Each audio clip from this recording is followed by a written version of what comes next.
नमस्कार दोस्तों, स्वागत है आप सभी का आपके अपने YouTube channel Shyam class study में। लगातार मैं आप लोगों के लिए आरपीएफ काउंसिल भर्ती परीक्षा 2024 के लिए किरण पब्लिकेशन बुक का मैं सलूशन आपको करा रहा हूं, जिसमें आपके जीके जीएस के 50 महत्वपूर्ण प्रश्न होते हैं जो आपके एग्जाम में अच्छा स्कोर कराने के लिए आपके लिए सबसे ज़्यादा महत्वपूर्ण है। तो आज के इस वीडियो को आपको शुरू से लेकर के एंड तक फुल वॉच कर देना है। वीडियो पसंद आए तो वीडियो को आप एक बार लाइक करके चैनल को आप लोग जरूर सब्सक्राइब कर लीजिएगा और इस वीडियो को आप अपने सभी दोस्तों के पास से ज़्यादा शेयर कर दीजिएगा, जिससे वो भी लोग हमारे साथ जुड़ जाएं और उन्हें भी अपनी तैयारी का मौका मिल पाए। तो चलिएगा फिर शुरू करते हैं।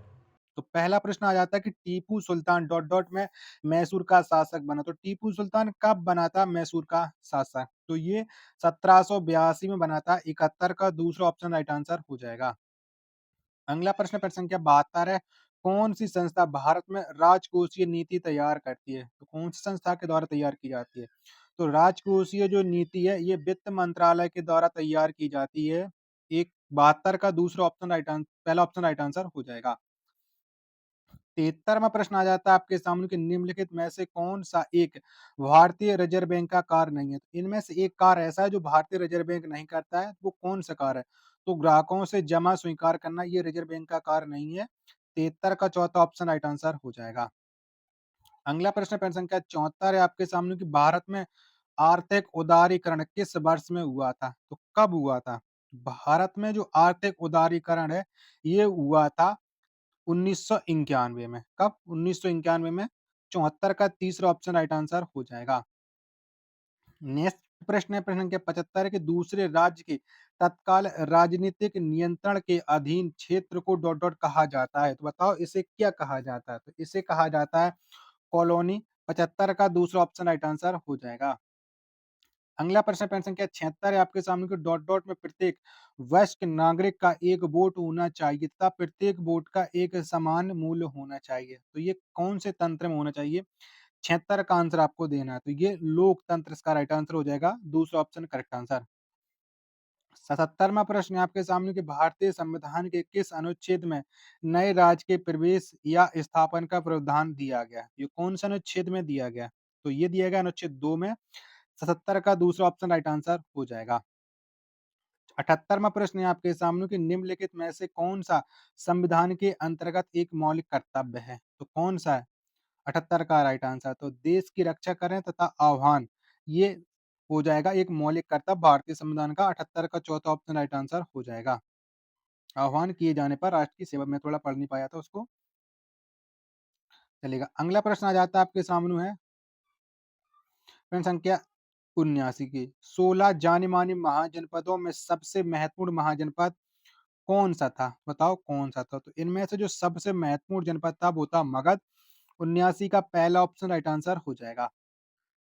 प्रश्न संख्या 80 आपके सामने कि भारत के किस ऐतिहासिक पाठ में चांदी के सिक्कों का रुपया रूप बताया गया है? तो बताओ ये कौन से ऐतिहासिक पाठ में बताया गया? 80 का राइट आंसर। तो ये बताया गया अर्थशास्त्र में। तीसरा ऑप्शन राइट आंसर हो जाएगा। प्रश्न संख्या 81 आपके सामने कि निम्नलिखित में से किसने भारत में नमक कानून को तोड़ने के लिए यात्रा का नेतृत्व किया था? तो ये किसने किया था? 81 का राइट आंसर क्या हो जाएगा? तो ये किया था महात्मा गांधी ने। चौथा ऑप्शन करेक्ट आंसर हो जाएगा।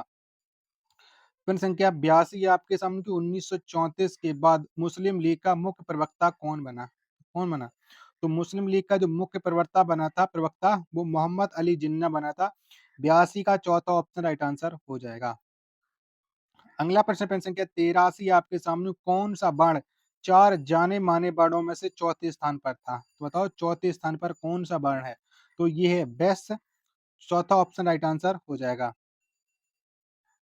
चलिएगा 84वें नंबर का प्रश्न आ जाता है आपके सामने कि सत्यशोधक समाज के संस्थापक कौन थे? तो सत्यशोधक समाज इसके जो संस्थापक थे वो ज्योतिबा फूले थे।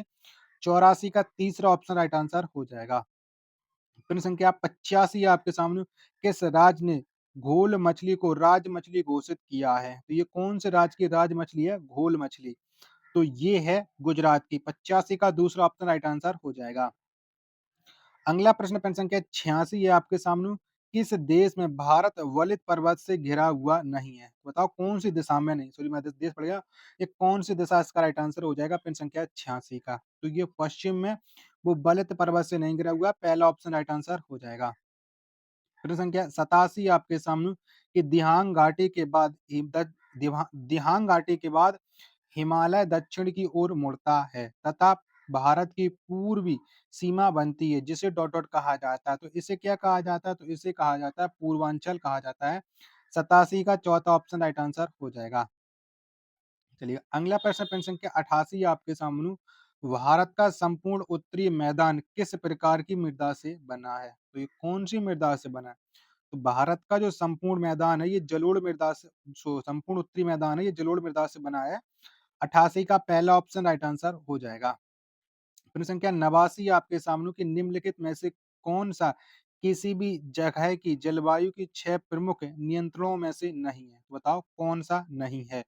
तो ये मानव प्रभाव नहीं है। 89 का दूसरा ऑप्शन राइट आंसर हो जाएगा। प्रश्न संख्या 90 आपके सामने किस देश ने नवंबर 2023 में भारत में अपना दूतावास स्थायी रूप से बंद कर दिया है? तो ये कौन से देश ने 2023 से बंद कर दिया है? 90 का राइट आंसर क्या हो जाएगा? तो ये अफगानिस्तान ने बंद कर दिया है। दूसरा ऑप्शन करेक्ट आंसर हो जाएगा। प्रश्न संख्या 91 आपके सामने कि चुंबकीय वस्तुएं ऐसी वस्तुएं हैं जो तो बताओ कैसी होती हैं चुंबकीय वस्तुएं? 90 91 का राइट आंसर क्या हो जाएगा? तो ये होती हैं एक चुंबक की ओर सदैव आकर्षित होते हैं। 91 का पहला ऑप्शन राइट आंसर हो जाएगा। प्रश्न संख्या 92 आपके सामने कि एक समतल दर्पण द्वारा बनाई गई छवियां जिन्हें स्क्रीन पर प्राप्त नहीं किया जा सकता है क्या कहलाती हैं? तो बताओ ये क्या कहलाती हैं? तो ये कहलाती हैं आभासी या वर्चुअल। 92 का दूसरा ऑप्शन राइट आंसर हो जाएगा।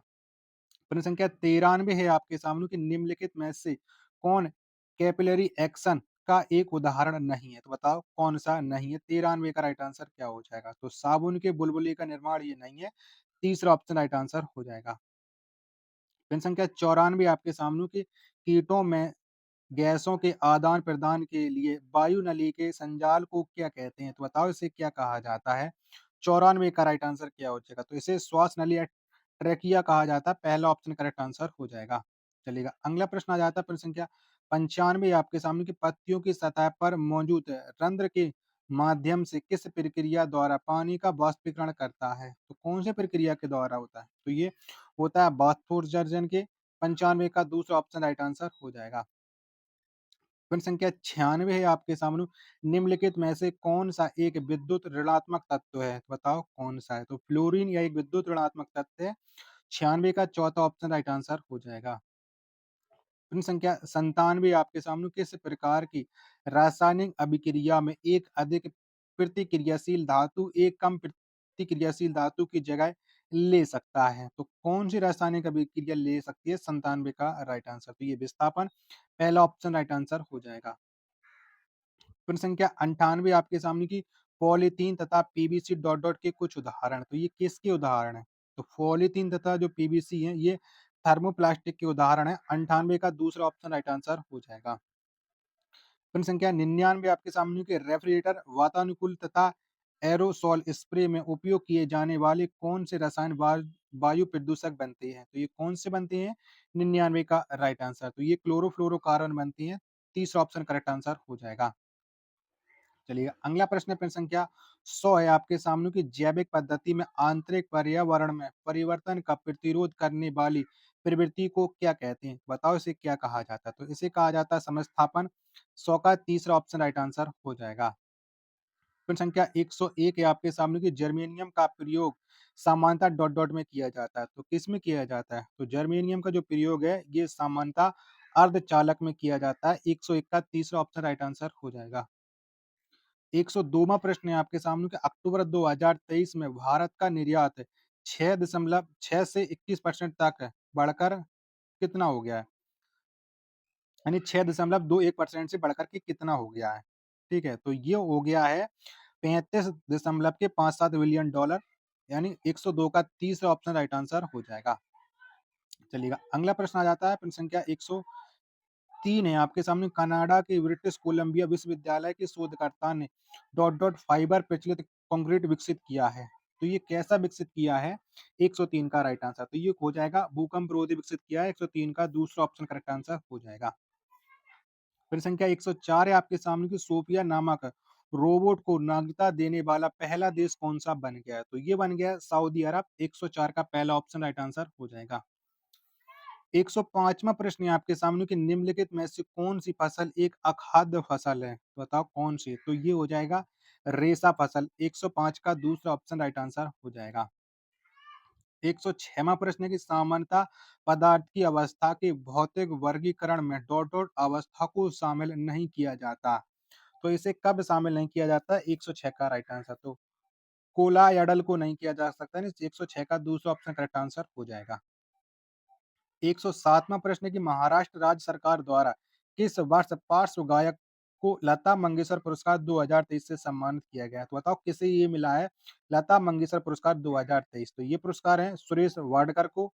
107 का चौथा ऑप्शन राइट आंसर हो जाएगा। 108वां प्रश्न आ जाता है कि पृथ्वी और इसके भू लक्षणों तथा निवासियों का अध्ययन करने वाले व्यक्तियों को क्या कहते हैं? तो इन्हें कहा जाता है भूगोलवेत्ता। 108 का तीसरा ऑप्शन राइट आंसर हो जाएगा। 109वां प्रश्न आ जाता है कि लाला लाजपत राय डॉट डॉट के निवासी थे। तो लाला लाजपत राय कौन से राज्य के रहने वाले थे? तो ये पंजाब के रहने वाले थे। 109 का दूसरा ऑप्शन राइट आंसर हो जाएगा। 110वां प्रश्न है आपके सामने कि अंतर्राष्ट्रीय कृष्ण भगवानामृत संघ द्वारा स्थापित ग्रीन प्लेटिनम अवार्ड जीतने वाला ग्राम का नाम क्या है? तो इस ग्राम का नाम है गोवर्धन इको ग्राम। 110 का पहला ऑप्शन राइट आंसर हो जाएगा। 111वां प्रश्न आ जाता है किसी एक विश्व कप संस्करण में सर्वाधिक रन बनाने का रिकॉर्ड किस खिलाड़ी ने बनाया? तो ये रिकॉर्ड बनाया है विराट कोहली ने। 111 का पहला ऑप्शन राइट आंसर हो जाएगा। चलिएगा अगला प्रश्न है फिर संख्या 112 है आपके सामने की एमएस वर्ड डॉट डॉट का एक उदाहरण। तो ये एमएस वर्ड है वो किसका उदाहरण है? तो ये उदाहरण है एप्लीकेशन सॉफ्टवेयर का। 112 का दूसरा ऑप्शन राइट आंसर हो जाएगा।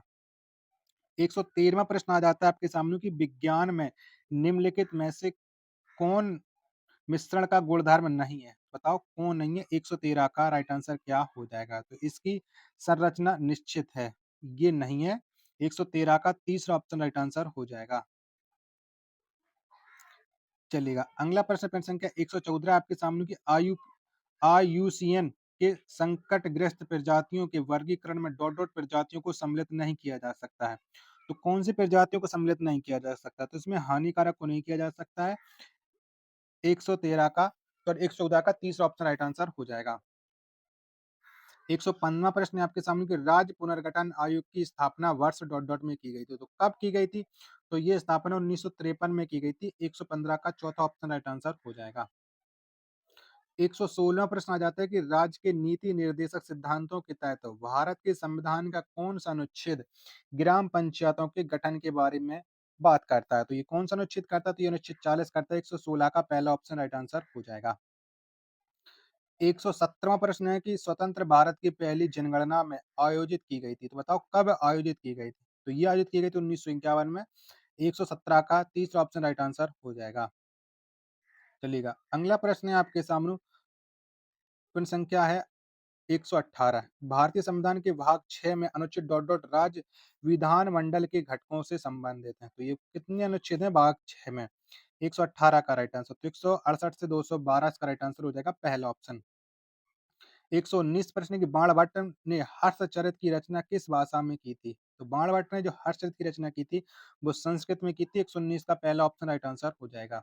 120वां और 60 का अंतिम प्रश्न है मानवता के लिए एक धर्म एक जाति और एक ईश्वर का सिद्धांत किसने दिया था? तो ये सिद्धांत दिया था श्री नारायण गुरु ने। 120 का तीसरा ऑप्शन राइट आंसर हो जाएगा। आशा करता हूँ कि आपको ये वीडियो पसंद आई होगी। तो वीडियो को आप एक बार लाइक कर देना। चैनल को अभी तक आप लोगों ने सब्सक्राइब नहीं कर रखा होगा तो चैनल को आप लोग जरूर सब्सक्राइब कर लेना। मिलते पर अपने एक और नेक्स्ट वीडियो के साथ, तब तक के लिए धन्यवाद। जय हिंद, वंदे मातरम।